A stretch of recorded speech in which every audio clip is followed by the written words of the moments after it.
Yo, what's going on, everyone? It's your boy DLloyd, and welcome back to another episode of the DLloyd NBA Podcast. So we have a few things to talk about. Not a ton of news, but some things that definitely want to talk about. We're going to be talking about Jimmy Butler and what he did on Instagram. I'm also going to be talking about the Minnesota Timberwolves and Karl-Anthony Towns. Carmelo Anthony was granted access to actually talk to a couple teams. We're also going to be talking about Marcus Smart and where he is at now with these contract negotiations. Rodney Hood now has another team interested in him, and the NBA could be changing the rules and policies into entering the NBA draft. But the first thing, like I said, we're going to be talking about Jimmy Butler and what he did on Instagram. Now, Jimmy Butler, of course, we are hearing some rumblings that he could potentially be a little unhappy with the Minnesota Timberwolves and the organization. We know right now with Karl-Anthony Towns, he's really disappointed with his nonchalant attitude, really does not enjoy playing with Karl-Anthony Towns at this point. We know him and Andrew Wiggins last season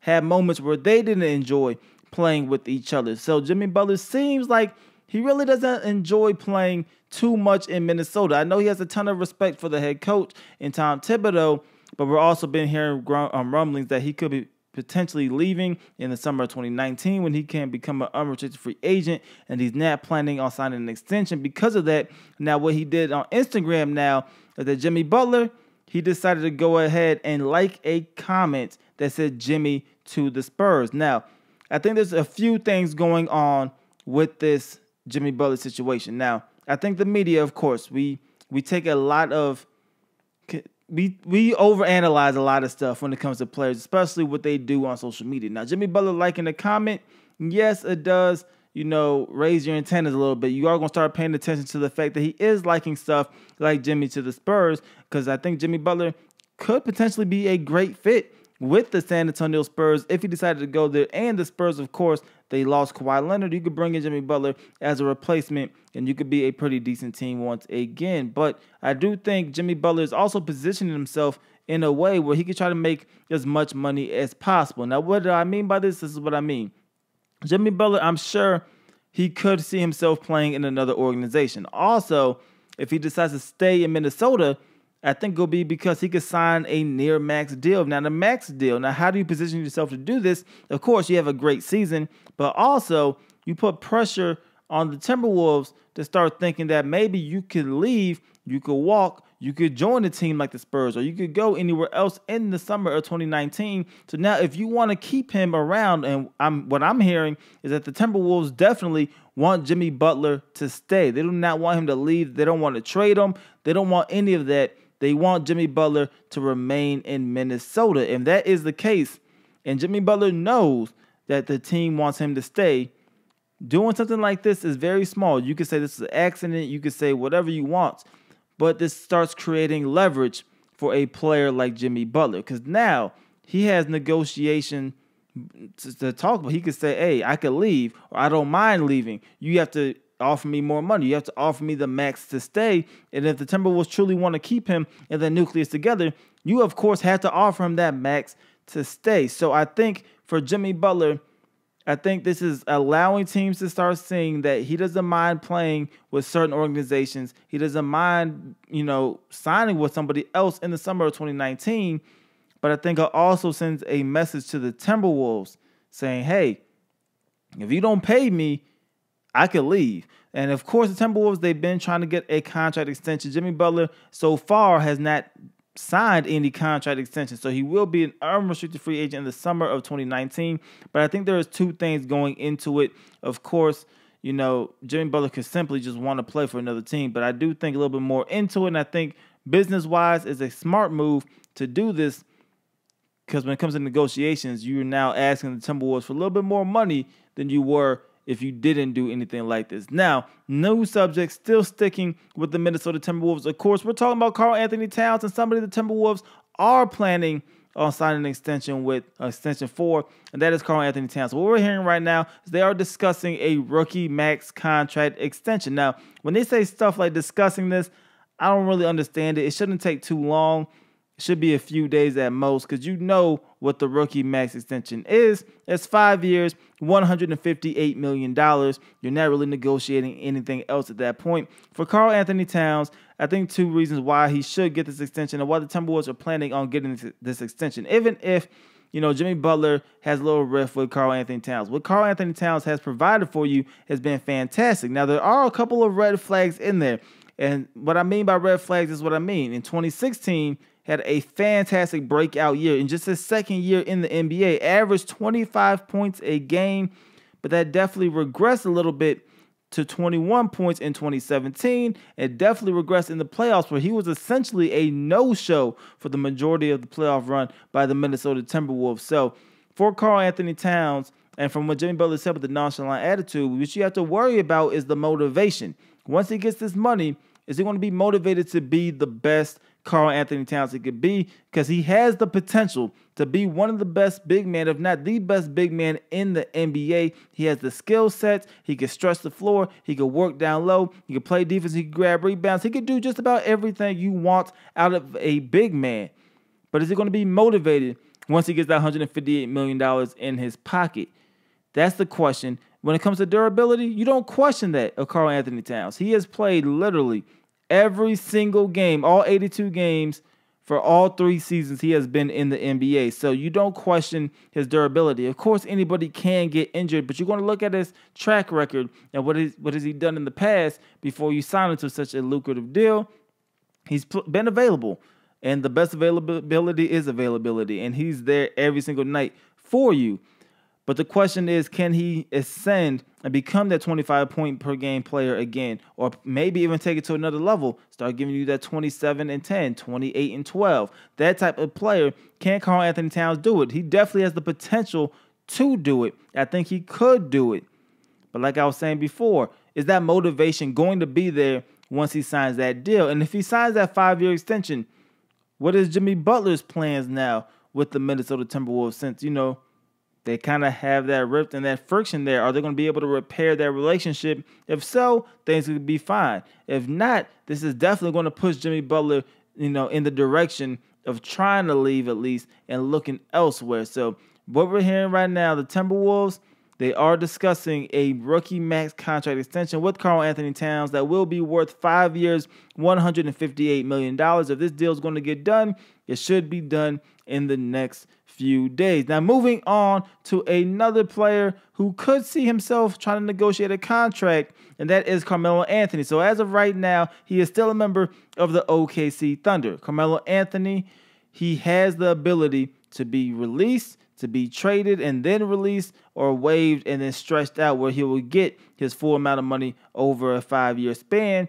with OKC. He is slated to make just under $28 million this season. Carmelo Anthony definitely getting paid, but he's not going to get paid traditionally. I think he will be waived or he will be stretched. But what we're seeing right now is that the Thunder are trying to get a trade partner so they can get some sort of asset back, either a trade pick, whatever. A team will then trade for Carmelo Anthony, then release Carmelo Anthony. Or they can find another team that Carmelo Anthony wants to go to, trade him there. So the Thunder, they decided to go ahead and grant Carmelo Anthony permission to speak with both the Houston Rockets and the Miami Heat while in Las Vegas. Now, they did not grant permission to speak with the Los Angeles Lakers. Now, you heard the Lakers rumors coming up with Carmelo Anthony. This could be two things. Either OKC doesn't want Melo to go to the Lakers, or Carmelo Anthony and his representatives did not ask to speak with the Los Angeles Lakers. So that's two things right there. But the Houston Rockets, who I believe are the favorites, who I think he'll ultimately be with, and the Miami Heat, who's a team who's a little bit of a sleeper to get Carmelo Anthony. Because if he goes there, they need small forwards. He could fit right into that role, and he could be that guy for the Miami Heat. Now, will he be the leading scorer? Of course not. But he has a chance to still make the playoffs, to still be in the Eastern Conference.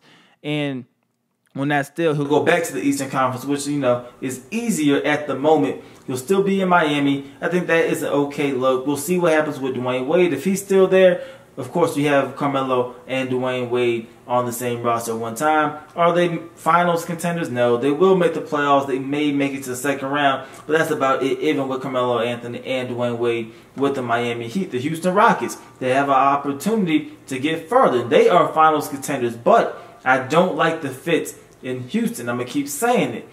Carmelo Anthony, to me, still not a spot-up shooter. Yes, he can knock down some threes, and he did make a career-high amount of threes with the Oklahoma City Thunder. But you see his percentage. It went down. You've seen his shooting percentage in the playoffs. It was dreadful. He shot under 30% from the three-point line in that series against the Utah Jazz, and he was basically useless because if Melo's not scoring, you know he's not playing defense. You take him to the Houston Rockets with a coach that doesn't teach defense, with James Harden, who's also known for being a liability on defense at times. You lose two of your defensive players in Trevor Ariza and Luke Mbah-a-Moute.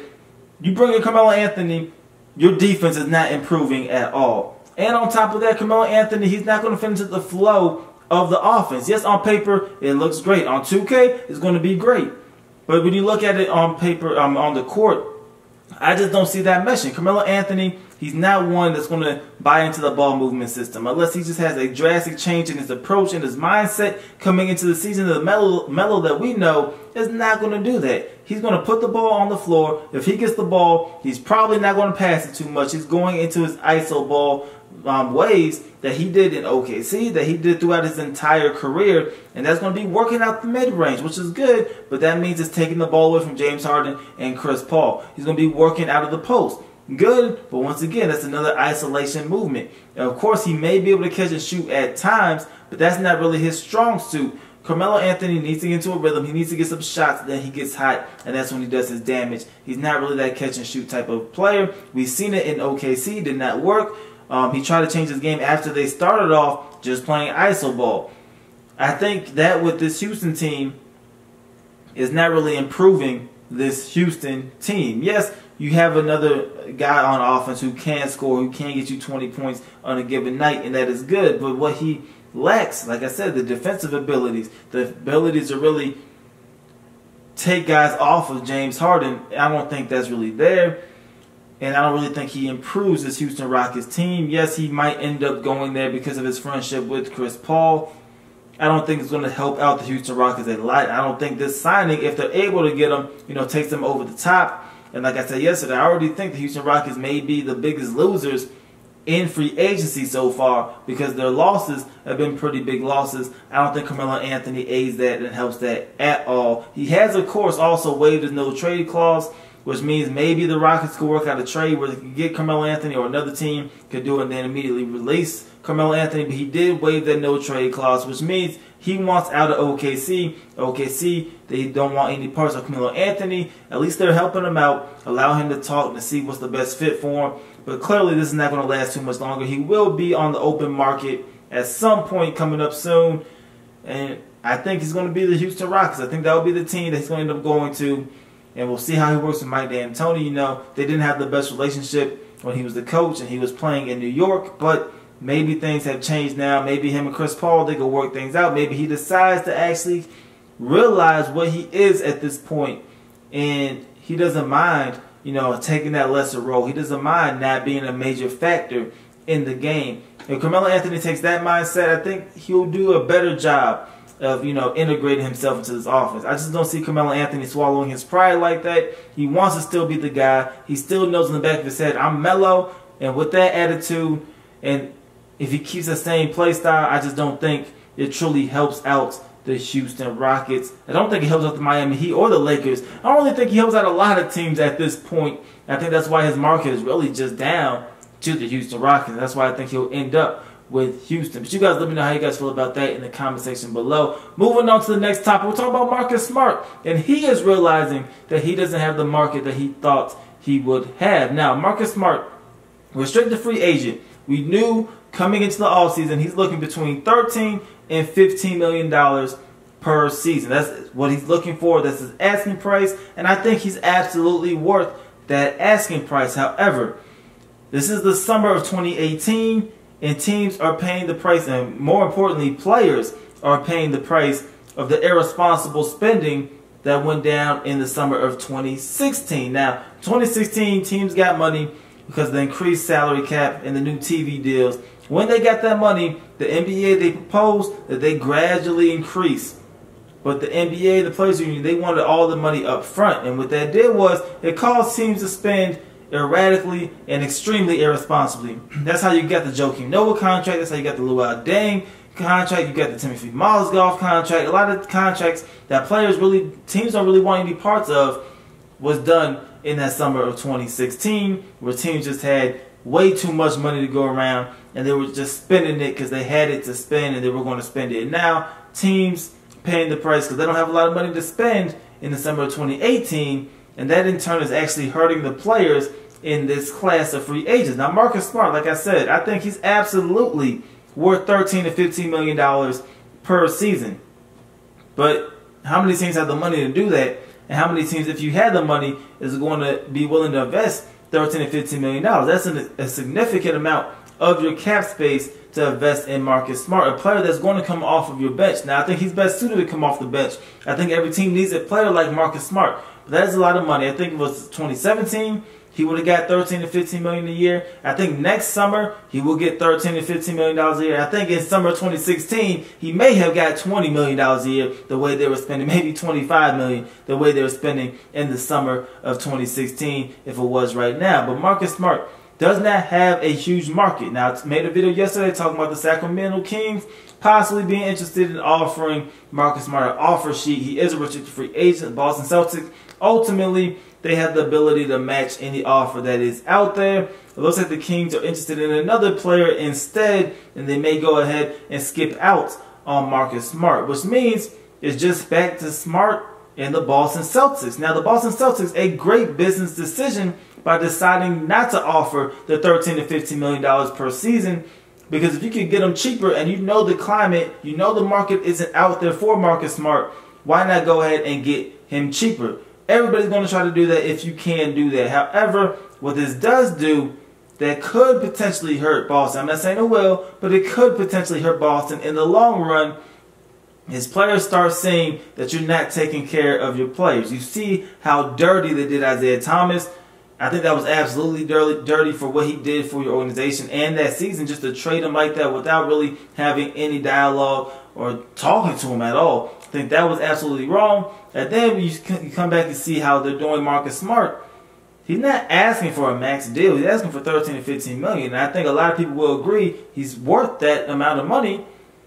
But they're not going to give it to him because market dictates this year alone he's not worth it. If this was summer 2019, like I said, he will get that money. If it was summer 2017, he will get that money. But they know teams don't have money. They are strapped for cash. They don't have money. The only way a lot of teams improved this summer was literally through the draft. And you don't see that too often, but they were stingy during the draft. That's why it wasn't a lot of draft trades, because that's the only way you can improve your team, because teams don't have money this summer.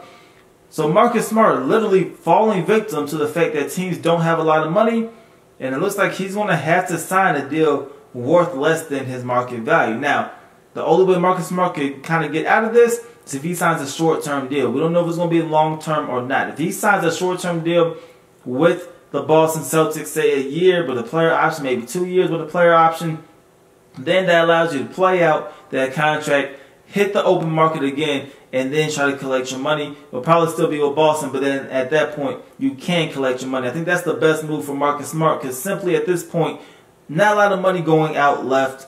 The few teams that do have money, the Sacramento Kings, Chicago Bulls, I don't think they're going to offer Marcus Smart any type of money. Now, speaking of the Sacramento Kings, it looks like they are now changing their focus from Marcus Smart to Rodney Hood. Rodney Hood already having some interest from the Chicago Bulls and the Cleveland Cavaliers. He's a restricted free agent as well, which means ultimately Cleveland, they have the final say as to whether or not they're going to match any offer and bring back Rodney Hood. Now that LeBron James is out of Cleveland, Rodney Hood now becomes a bigger factor for them, and they definitely going to want to try to keep him. He's still a young, lengthy defender who can score, and as long as he gets that confidence back, he was averaging close to 18 points a game. He could do that again for Cleveland if, they give him the opportunity to do so and they bring him back. The Bulls, they love wings. They love guards. They're going to try to get everyone that's out there. The Sacramento Kings, I think Rodney Hood is a better fit with Sacramento than Marcus Smart was with Sacramento. Of course, Sacramento always could use a player off the bench. Any team could use a player off the bench like Marcus Smart. But Rodney Hood, he could be more valuable. I think De'Aaron Fox is already there for Sacramento. I think they're very high on him. I'm very high on De'Aaron Fox. I like him a lot. But you could plug in Rodney Hood to be one of your wing guys. He could help out that franchise he'll have the opportunity there to grow and be the player and the scorer that he's kind of looking to be. I think that could be a fit. Now, are they serious about it? Are they just trying to, give an offer out there and hope that the Cleveland Cavaliers match it? That could be the case, definitely. But it is interesting that Sacramento is kind of eyeing Rodney Hood, and I would be interested to see if they actually follow through with this and offer him a offer sheet. And we'll see if Rodney Hood signs it and if Cleveland, then decides to match it. Because once again, once a player signs that offer sheet, his current team, they have 48 hours to decide if they want to match that or not. So then they'll put Cleveland, on the clock, and they will have that 48 hours to decide if they want to bring back Rodney Hood or not. But Sacramento Kings right now, from what I'm hearing, they are now interested in possibly bringing in Rodney Hood. You guys let me know how you guys feel about that one in the comment section below. Now, going on to the final topic of today, we're going to be talking about the NBA and how they could potentially eliminate the one-and-done rule when it comes to players entering the NBA draft. Now, this rule has been in place in the NBA since 2006. So we're going on 12 years now that the one-and-done rule has essentially been here. Now, what this is, if you're not too familiar with it, players coming out of high school, if they want to go into the NBA draft, they have to be 1 year removed out of high school, which means they don't have to necessarily go to college.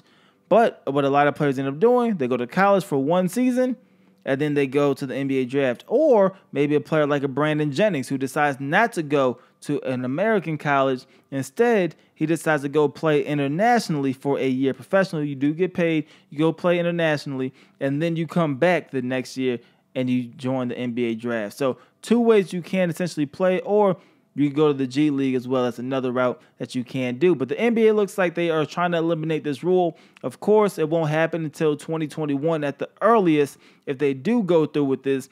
And I think this is a fantastic idea from the NBA. I was never a huge fan of the one-and-done rule. I figured if you're good enough to make it to the NBA, that's what you want to do. You want to skip college. That's a grown man and that's a business decision. Why not go ahead and skip college and go straight to the NBA? If you're good enough to play, I think you should play. Now, one thing I think the NBA should start implementing more, and I think they will do it, but I think they should definitely focus on it if they decide to eliminate this one-and-done rule, is utilize your G League. You have the developmental league for a reason, or that Gatorade League for a reason, and that's to, better produce players, get them ready for the NBA, help them develop their game. And if you look at the way, they do it overseas, you look the way, even here in America, the Major League Baseball, they do their minor league system. Players don't get drafted and go straight into the major leagues. A lot of times it takes them years. It takes them a while. They go in the minor league system. They get better. Now, it doesn't have to be that drastic or that long for the NBA. Some players are ready. They come in the NBA, they're ready to go. Some players clearly are not ready. And for those players that come in, I say, why not draft them and send them to your G League? Even when you lower the age, a lot of those players will then enter your G League. They don't have to be on your official 12-man active roster or 15-man NBA roster every single night. They could get drafted. They could go down to the G League, and say you're 18 and you're in the G League for a good 3 to 4 seasons, what you would have spent in college. You are getting paid. You have time to practice, because one thing I know, when you're in college, you have a lot of other issues that you have to focus on more than just your sport, basketball, that is, for this case. You have way more time because you have classes you got to do. You have other things. You're more than likely, you're probably broke unless you're getting some money on the side or your parents are giving you money. And then you, on top of that, you have to worry about basketball. You go to the G League, you're not rich. You're not making a lot of money at all, but you're doing okay. So you could take care of yourself and you could focus 100% on basketball, which in turn will create a better basketball player, which in turn will also create a better basketball league. You'll get great young players that weren't the top of their class, but they decided to grow and they nurtured themselves in that G League. And say you spend that 3 to 4 years in there in the G League truly developing, you're only 21, 22 years of age when you get called up or they bring you up to the NBA. Say through that time you get sprinkled in a couple 2-way contract deals. You get a couple 10-day deals. You get to taste the NBA action. If you're not ready, you go back to the G League. If you are ready, of course, you stay on these active rosters and then you start your career from there. So I think that is the best idea and the best fit for the NBA to move to eliminate the one and done rule and start utilizing the G League. You have it for a reason. A lot of teams are starting to buy into it. You see a lot more affiliate teams. I think by 2021, if you go with this rule, I think almost all 30 teams will then own a G League team. I think that's the best move for the NBA. I think it'll be the best move for the fans, and it's the best move for the players ultimately, because you can get paid to do what you want to do, see where your talents lie, and you could truly develop playing top-notch competition, at least the highest competition level, before you get to the NBA. So I think it's a great move. I hope this actually happens. If it does, it'll probably be the summer of 2021. But that is everything that I have for today's episode. I definitely hope you guys did enjoy. Let me know how you felt about some of these topics in the comment section below. As always, I hope you guys enjoyed it. Like I said, please go ahead, leave this video a like. It's your boy DLloyd. I'm see y'all next time. Peace.